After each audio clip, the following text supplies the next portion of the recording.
샬롬 삼국지 8권 5번째. 허전은 조조가 가장 아끼는 장수로서 언제나 곁에 두고 부렸기 때문이었다. 만약 장군께서 이곳에 오지 않으셨다면 군량은 양평관으로 보낼 수가 없었을 겁니다. 해량관은 한시름 놓은 얼굴로 그렇게 말하며 수레에 싣고 있던 술과 고기를 내어 허저에게 올렸다. 마침 목이 컬컬한 데다 자기를 믿고 기뻐하는 해량관의 모습이 기분 나쁠 리도 없어 허저는 서슴없이 잔을 비웠다. 몇 잔 기울이다 보니 이번에는 술을 불러 허저는 뜻하지 아니하게 몹시 취해버렸다. 자, 이제 떠나자. 수레를 움직여라. 거나해진 허저가 이윽고 해야 할 일을 생각해내고 그렇게 소리쳤다. 해랑관이 말렸다. 날이 이미 저문 데다 앞에 있는 포주 땅은 산세가 매우 험합니다. 밤길로는 지나가기가 어려우니 내일 밝은 날 떠나도록 하시지요. 그러나 허저는 꼭디까지 오른 술 기운으로 더욱 기고만장해져 목소리를 높였다. 무슨 소리?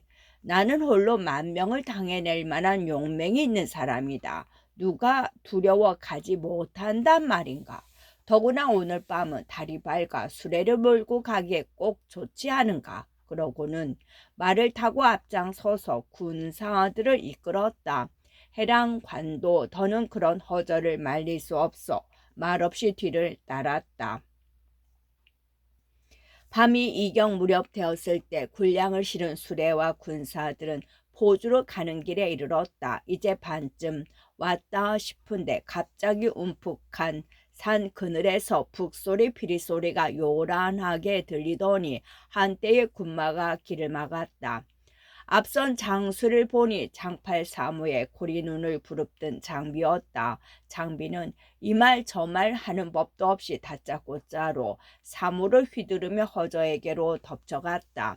허저 또한 겁내지 않고 칼춤을 추며 장비를 맞았다. 그러나 워낙 술에 취해 손발이 제대로 말을 듣지 않았다. 몇 탑 부딪기도 전에 장비의 한 창을 어깨 쪽지에 박고 몸을 뒤집으며 말 아래로 떨어졌다. 군사들은 힘을 다해 그런 허저를 구해냈으나 싸움은 이미 결판난 셈이었다. 군량이고 뭐고 생각할 틈도 없이 제 한 목숨 구해 달아나기에 바빴다. 장비는 그런 조제 군사들을 멀리 쫓아버린 뒤에 수레와 거기 실은 군량을 모조리 뺏어가 버렸다. 한편 여럿의 도움을 받아 겨우 목숨을 건진 허저가 돌아오자 그를 본 조조가 크게 노했다. 허저의 실수에 대해서라기보다는 너무도 자기를 얕잡아 보고 함부로 몰아대는 유비에 대한 분노였다. 조조는 의자에게 영을 내려 허저의 상처를 돌보게 하는 한편 스스로 대군을 몰아 유비와 결판을 내려고 덤볐다. 유비 또한 기다렸다는 듯 군사를 끌고 나와 양군은 다시 한번 정면으로 부딪혔다. 서로 마주보며 둥근 원을 친 가운데 유비가 먼저 유봉에게 하여 근말을 내게 했다. 성난 조조가 그런 유비에게 욕설을 퍼부어댔다. 이 집신 팔던 어린 놈아, 너는 언제나 수양 아들을 앞세워 덤비는구나. 우리 황수아가 오기만 하면 니놈의 수양 아들은 다져진 고깃덩이가 되고 말 것이다.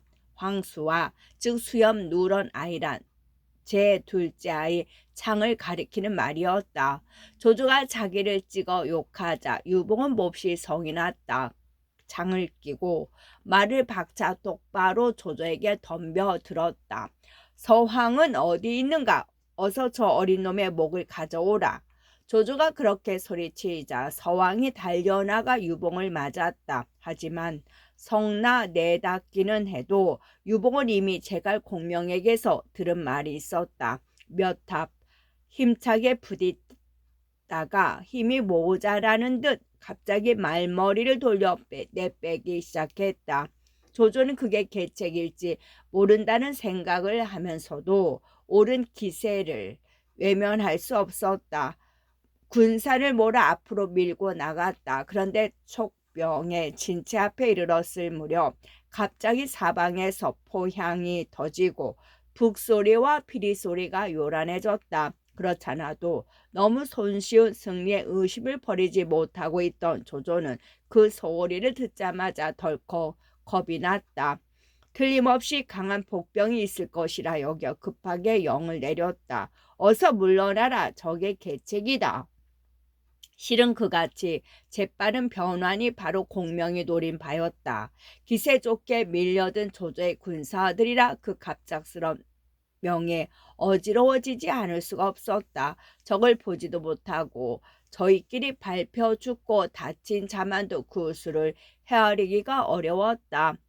거기다가 촉병이 다시 덮치니 조조군의 낭패가 어떠했을지는 보지 않아도 알만했다.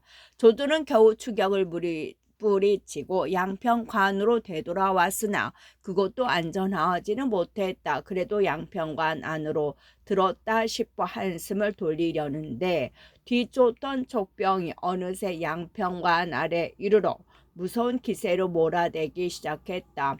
동문이 불에 붙었다는 전갈이 오는가 하면서 문 쪽에서 함성이 일고 남문에서 불길이 솟는가 하면 북문 쪽에서는 북소리가 사람의 혼을 뺐다. 어지간한 조조도 그쯤 되니 덜컥 겁이 났다. 자칫하면 산채로 붙들릴 것 같아 제대로 싸워보지도 않은 채 양평관을 버리고 달아났다. 족병들은 그런 조조 뒤를 악착같이 따라붙었다. 그렇게 얼마를 달아났을까. 어디서 달려왔는지 장비가 갑자기 한때의 군마를 끌고 조조의 길을 막았다. 돌아보니 등 뒤에서 조조를 쫓아오고 있는 것은 조운이었다. 조조는 눈앞이 아뜩했다. 그런데 이번에는 또 포주 쪽에서 황충이 한 갈래 군마를 이끌고 덮쳐오는 게 아닌가.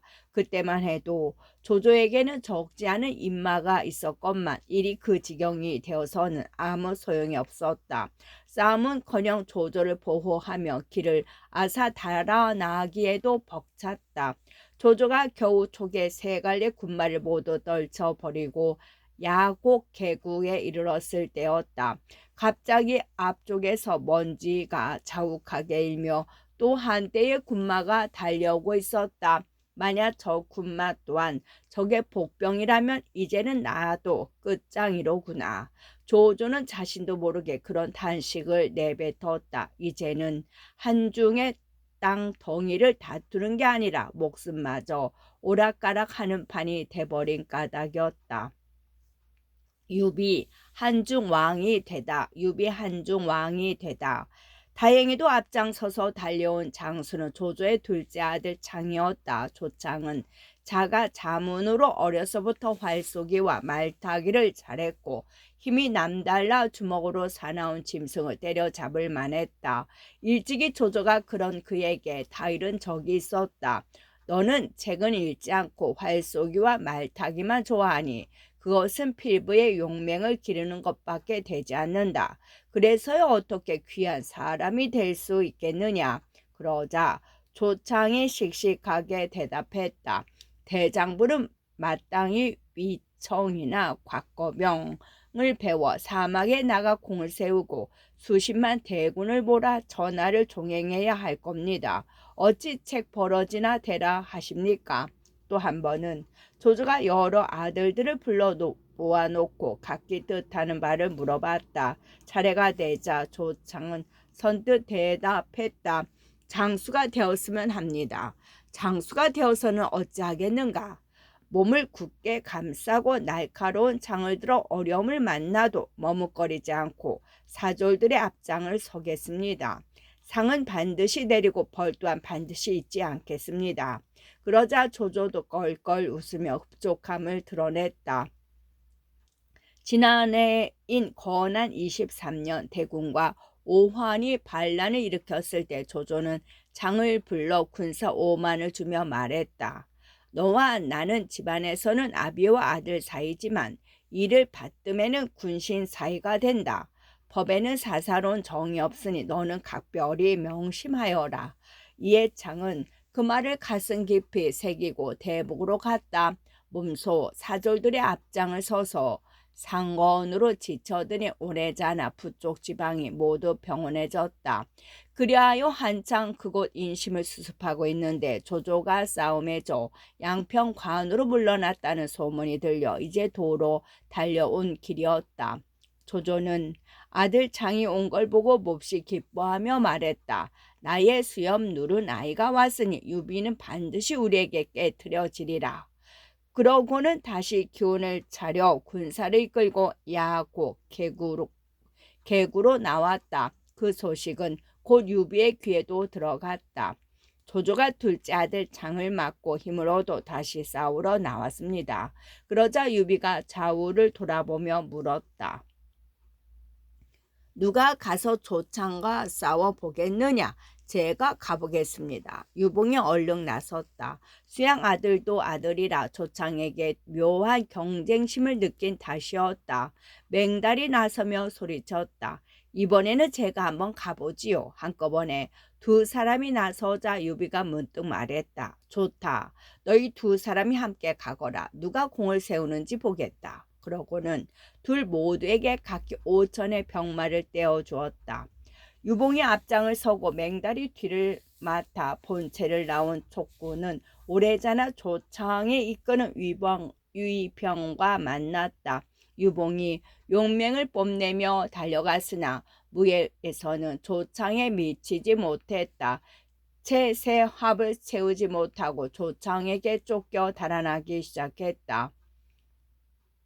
뒤에 있다가 유봉이 쫓기는 걸 본 맹달이 급히 말을 박차 조창을 덮치려 할 때였다. 갑자기 조조군의 뒤가 어지러워지기 시작했다. 마초와 오란의 군사들이 갑자기 나타나 조조군의 뒤를 후려친 까닭이었다. 거기다가 맹달은 맹달대로 군사를 휘몰아 덮쳐오니 앞뒤로 적을 맞은 조조군은 놀라 어쩔 줄 몰랐다. 특히 뒤를 후려대고 있는 마초와 오란의 군사는 오래 싸움 없이 쉬어 기세가 드높기 그지없었다. 조조군은 마침내 그들을 당해내지 못하고 쫓기기 시작했다. 하지만 조창은 그냥 쫓겨가지는 않았다. 뒤돌아서 물러나다 오란을 만나자 한 창에 그를 찔러 말 아래로 떨어뜨렸다. 거기서 기세를 회복한 군사들도 돌아서 싸우기 시작했다. 그 바람에 싸움은 무턱대고 쫓기는 양상이 아니라 제법 어우러지는 혼전이 돼버렸다. 그래도 조조는 앞뒤로 적을 맞은 아들이 걱정스러웠다. 곧 사람을 보내 조창을 불러들이고 야곡 계구의 영체를 얽었다. 양쪽 군사가 서로 맞서 노려보는 형국으로 여러 날이 지나갔다. 조조는 답답했다. 앞으로 나가자니 마초가 두려웠고 군사를 거두어 물러가자니 족병들이 비웃을까 걱정됐다. 이러지도 저러지도 못해 한숨만 쉬고 있던 어느 날이었다. 끼니 때가 되었는데 마침 상위에 닭국이 올랐다. 무심코 닭국을 먹던 조조의 수저에 문득 닭갈비 조각이 건져졌다. 그걸 보자 조조는 속으로 씁쓸한 웃음이 일었다. 닭갈비는 살이 없어 먹기에 성가시지만 그렇다고 버리기에는 아까운 부분이었다. 한중이 꼭 그와 같았다. 기름지고 드넓은 중원이나 물자가 풍부한 강남에 비해 대단할 것 없는 땅 조각이지만 그렇다고 남에게 내주기에는 아까웠다. 그걸 위해 이토록 힘든 싸움을 하고 있는 자신의 처지가 잠옷 고약스러웠다. 조조가 그런저런 생각으로 잠시 수저를 멈추고 어두운 생각에 잠겨 있을 때 마침 하우돈이 들어와 물었다. 전하, 오늘 밤에 쓸 군호를 어떻게 했으면 좋겠습니까? 계륵이라고 하게, 계륵. 조조가 무심코 그렇게 대답했다. 방금 거기에 대해 골똘하게 생각한 뒤라 절로 그리되고 말았다. 하우돈도 별 생각 없이 조조에게서 들은 대로 그날 밤에 군호를 여러 장졸들에게 전했다. 그런데 계륵이란 암구호를 들은 행군 주부 양수가 엉뚱한 일을 저질렀다. 너희들은 각기 짐을 싸도록 하라. 아마 우리는 곧 돌아갈 것이다. 양수는 데리고 있던 군사들을 불러 가만히 귀뜸을 했다. 하지만 이롭지 못한 싸움 끝이라 가뜩이나 신경이 곤두서 있던 진중이고 보니 양수의 그 같은 말은 외고 돌아다닌 것보다 더 빨리 군사들 사이에 퍼졌다. 오래전에 그 말을 전해 듣게 된 하우도는 크게 놀랐다. 얼른 양수를 자신의 군막으로 불러들여 물었다. 공은 어째서 군사들에게 짐을 싸라 이르셨소? 오늘 밤에 쓸 군호를 듣고 유왕께서 며칠 안으로 군사를 거둬 돌아가실 뜻이 있음을 알았습니다. 원래 계륵이란 먹자니 맛이 없고 버리자니 아까운 것입니다. 지금 우리 싸움이 꼭 그와 같습니다. 앞으로 나아가봤자 이길 가망이 별로 없고 물러서자니 비웃음을 살까 두렵습니다. 여기 있어도 별 이로울 게 없으니 차라리 일찍 돌아가는 게 낫지요. 아마도 내일쯤에는 반드시 유왕 전하께서 군사를 돌리실 것 같아 먼저 짐을 꾸려두게 한 겁니다. 떠날 무렵에서 갑작스레 짐을 꾸리느라 허둥대지 않도록 하기 위해서입니다. 하우돈도 양수의 말을 듣고 보니 그럴듯했다. 공이야말로 실로 위왕 전하의 가슴속을 들여다본 듯하구려. 그렇게 감탄하고 그마저 군사들의 짐을 꾸리게 하니 다른 장수들도 모두 따라 돌아갈 채비를 했다. 한편 조조는 그날 밤 마음이 어수선해 잠을 이룰 수가 없었다. 한밤중이 되어 작은 쇠도끼 하나만 들고 홀로 가만히 진채하늘 돌아보았다. 조조가 하우돈의 진채를 이르렀을 때였다. 군사들이 모두 돌아갈 짐을 꾸리느라 부산하게 돌아가는 걸 본 조조는 크게 노했다. 급히 하우돈을 자신의 장막으로 불러들여 꾸짖듯 물었다. 너는 어찌하여 내 명도 없는데 군사들로 하여금 돌아갈 채비를 하게 하였느냐?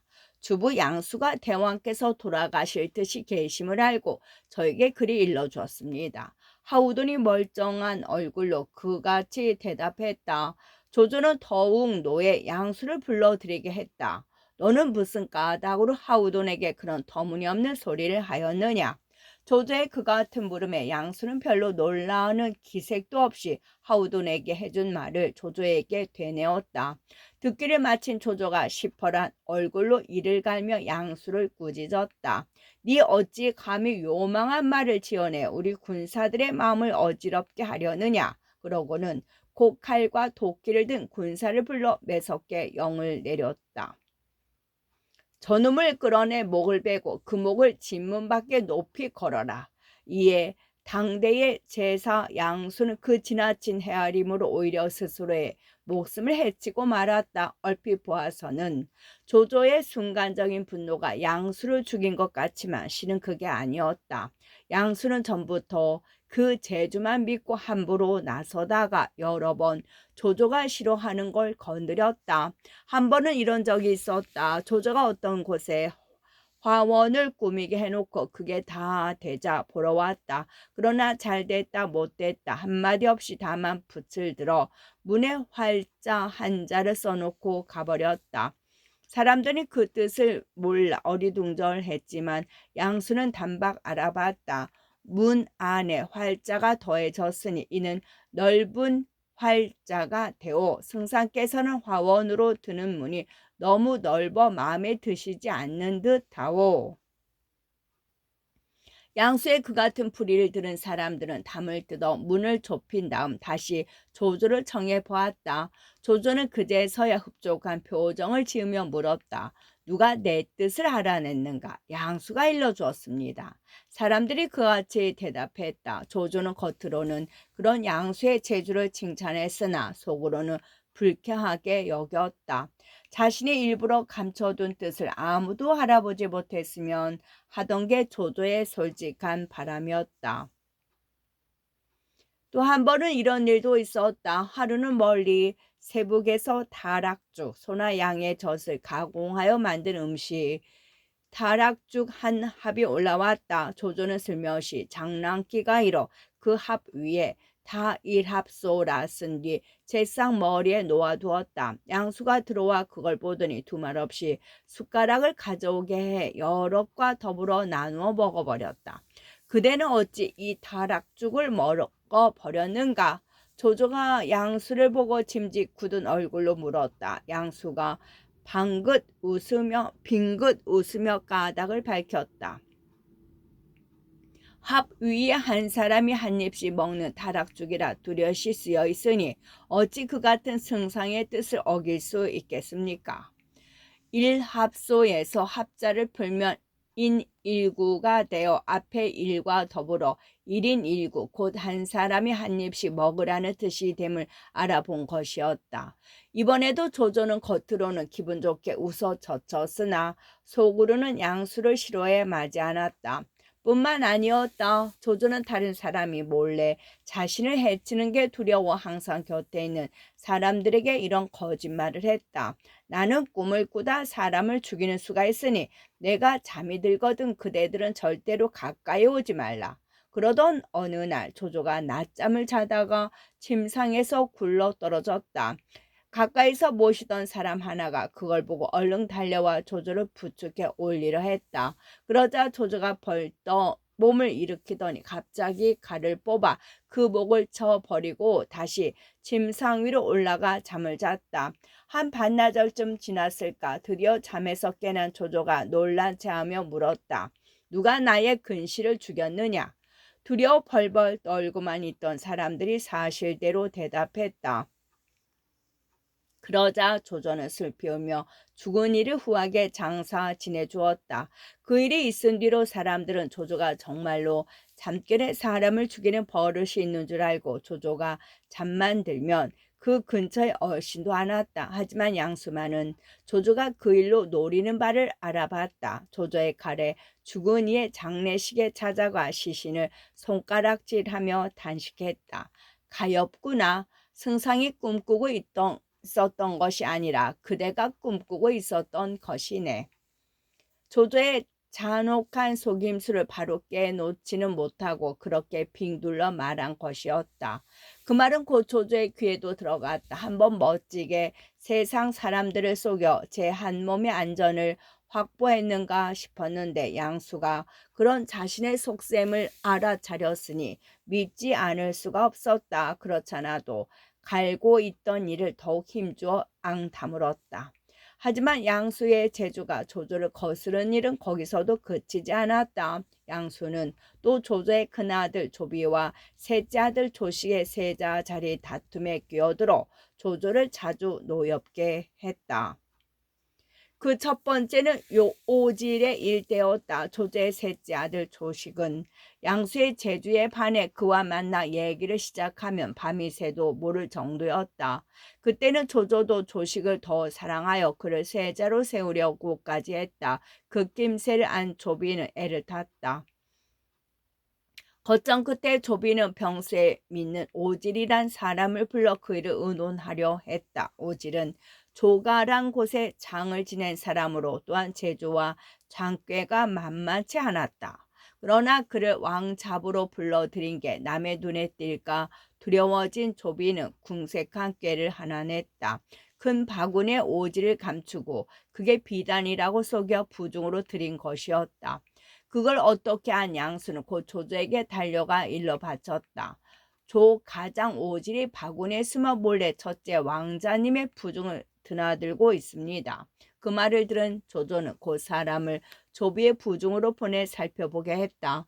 자기가 한 일이 조조의 귀에 들어간 줄 안 조비는 놀라 오질에게 물었다. 아버님께서 그대가 숨어서 이곳을 드나든다는 걸 아신 모양이오. 어찌했으면 좋겠소. 그걸 가지고 뭘 걱정하십니까? 내일 큰 광줄에 비단을 가득 채워 다시 들어오게 하십시오. 그러면 오늘 제가 타고 온 광주리 속에도 비단이 들어있던 걸로 될 겁니다. 오질이 대수롭지 않다는 듯 그렇게 일러주었다. 조비는 다음날 오질이 시키는 대로 했다. 조조가 보낸 사람이 문을 지키고 있다가 큰 광주리가 오자 눈에 불을 켜고 들춰봤다. 그러나 양수의 말과는 달리 광주리 안에는 정말로 비단이 가득 들어 있었다. 조조가 보냈던 사람은 돌아가 자기가 본 대로 말했다.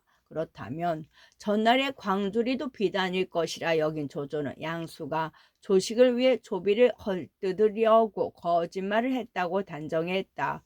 세자 자리를 놓고 형제가 다투도록 부추기는 자라 해서 양수를 한층 믿게 봤다. 다음은 조조가 조비와 조식의 능력을 비교해 보고 싶어 꾸며놓은 일에 양수가 주제 넘게 끼어든 일이었다. 어느 날 조조는 조비를 불러 말했다. 오늘은 성문 밖을 나갔다 오너라. 그리고 한편으로는 몰래 성문을 지키는 관리에게 사람을 보내 엄명을 내렸다.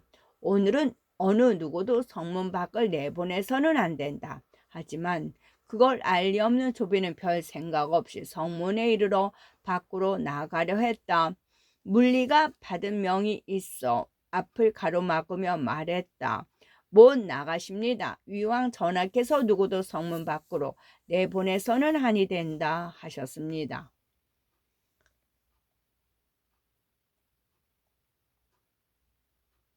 그 바람에 조비는 끝내 성문 밖으로 나가지 못하고 그냥 조조에게로 돌아갔다. 그 소문을 듣고 머지않아 자신에게도 같은 일이 있을 줄 짐작한 조식이 양수를 불러 어찌하면 될까를 물었다.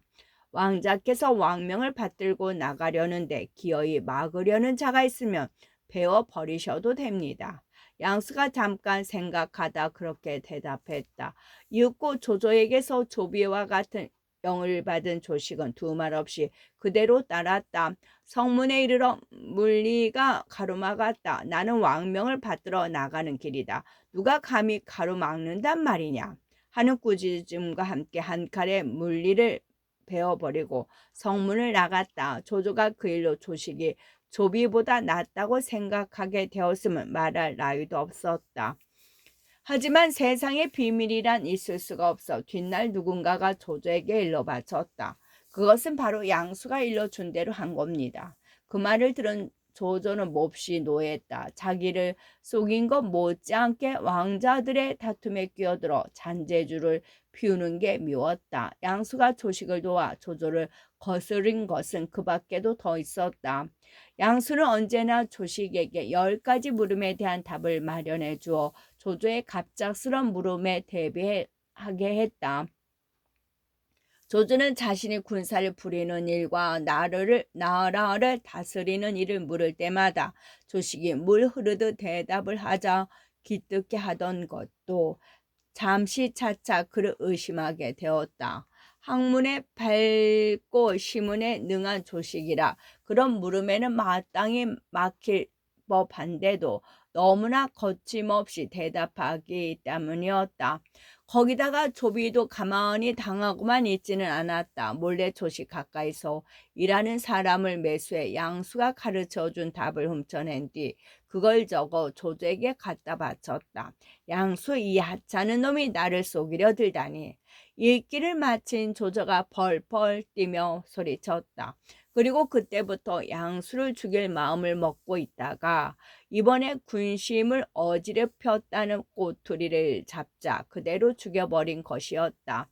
이때 양수의 나이 34살이었다. 뒷사람들은 시를 지어 양수의 재주를 기리며 그 죽음을 아까워하고 혹은 조조의 비정함과 잔혹을 욕하였다. 또 어떤 사람은 조조가 일생을 통해 싫어했던 것을 조목조목 들어가며 양수가 그걸 어겼던 탓이라고 애써 조조를 변명해 주기도 했다. 하지만 조조에 대한 선입견에서 벗어나 살펴보면 양수가 죽임을 당해야 할 죄가 있으면 거의 논의의 여지가 없다. 첫째로 그를 지자로 아까워하나 엄격히 말해서 그는 지자가 못된다. 지자는 안다고 다 말하지 않는다. 둘째로 왕자들의 다툼에 끼어든 것도 그리 잘한 일은 못된다. 더구나 사사로운 정으로 적장자를 제쳐놓고 셋째 왕자를 편들어 조조의 이목을 흐린 죄는 어떤 이유로든 변명되기 어렵다. 생각해보라. 뒷날 왕위에 오른 조비는 왕자 때의 원한을 잊지 못해 친동생인 조식마저 죽이려 했다. 그때 그 조식 곁에 붙어 온갖 장깨로 자신을 괴롭혔던 양수가 살아있었다면 어떻게 했겠는가. 어쩌면 조조가 일찍 양수를 죽여준 것은 양수 자신을 위해서도 다행인지 모르겠다. 보통 양수의 죽음은 공룡의 죽음과 나란히 놓여지나 조금만 더 세심히 살피면 거의 연관이 없다. 제주는 공룡만 했는지 모르지만 인물의 격에 있어서는 훨씬 못 미쳐 보인다. 그는 조조의 주관적인 금기를 범해서가 아니라 군국의 객관적인 지도를 어겨 처형되었다는 편이 옳다. 따라서 양수가 죽은 것도 정사는 조조가 허두로 돌아온 그의 가을로 적고 있다. 전장에서의 군법이 아니라 조정의 기울에 따라 사용을 받았다는 뜻이다. 어쨌든 양수를 죽인 조조는 양수의 경박한 제주에 노란한 하후돈을 그냥 둘 수가 없었다. 거짓으로나마 성난 소리를 내어 그 또한 목을 베라는 영을 내렸다. 하우도는 역전의 맹장이요 대왕께는 창업의 원훈이 됩니다. 그만한 일로 죽여서는 아니 됩니다. 곁에 있던 무장수들이 나서서 그렇게 조조를 말렸다. 그러자 처음부터 하우돈을 죽일 마음이 없던 조조는 못 이긴 채 그들의 말을 따랐다. 목숨을 붙여주되 호되게 꾸짖어 내쫓았다. 그리고 그 기세를 몰아 모든 장졸들에게 영을 내렸다. 내일은 나아가 결판을 내리라. 모두들 결사의 채비를 갖추라. 다음날 조조는 서둘러 군사를 몰아 야곡객으로 나갔다. 조조를 맞은 촉의 장수는 위원이었다. 조조는 위원을 타일러 항복을 권했으나 위원은 오히려 조조를 모질게 욕했다. 성난 조조가 방덕을 보고 소리쳤다. 그대는 어서 나가 저 주둥이 험한 놈의 목을 가져오라. 그 말에 방덕이 달려나가자 위원도 지지 않고 맞서 곧 둘 사이에 한바탕 어지러운 싸움이 벌어졌다. 둘의 싸움이 한창 볼만하게 어우러져 갈 무렵 갑자기 조조군의 진짜 안에서 불길을 일며 조조에게 놀라운 전갈이 왔다. 마초가 나타나 중군 뒤에 영체의 불을 질렀습니다. 조조는 잠시 아득했으나 곧 이를 악물고 마음을 가다듬었다. 허리에 찬 칼을 뽑아들고 매섭게 소리쳤다. 놀라지 말라. 물러나는 자는 누구든 목을 베리라. 그 소리에 정신이 번쩍 든 장수들이 힘을 다해 앞으로 밀고 나갔다. 그러자 위원은 짐짓 그 기세에 눌린 채 말머리를 돌려 달아나 버렸다. 위원을 쫓아버리고 한숨을 돌린 조조는 다시 군사를 돌려 마초와 어울렸다. 침착하기 그지없는 대응이었으나 싸움은 그의 뜻 같지가 못했다. 조조가 높은 언덕으로 올라가 싸움의 형세를 살펴보고 있을 때 문득 언덕 아래 한때의 군마가 나타났다. 역적 조조는 거기서 무얼 하는가? 위원이 여기 있다. 어서 목을 내놓아라. 위원이 이렇게 외치며 시위에 살을 먹여 조조에게로 쏴 붙였다. 화살은 보기 좋게 조조의 얼굴 얼음을 맞춰 조조는 외마디 소리와 함께 몸을 뒤집으며 말에서 떨어졌다. 그걸 본 위원이 끝.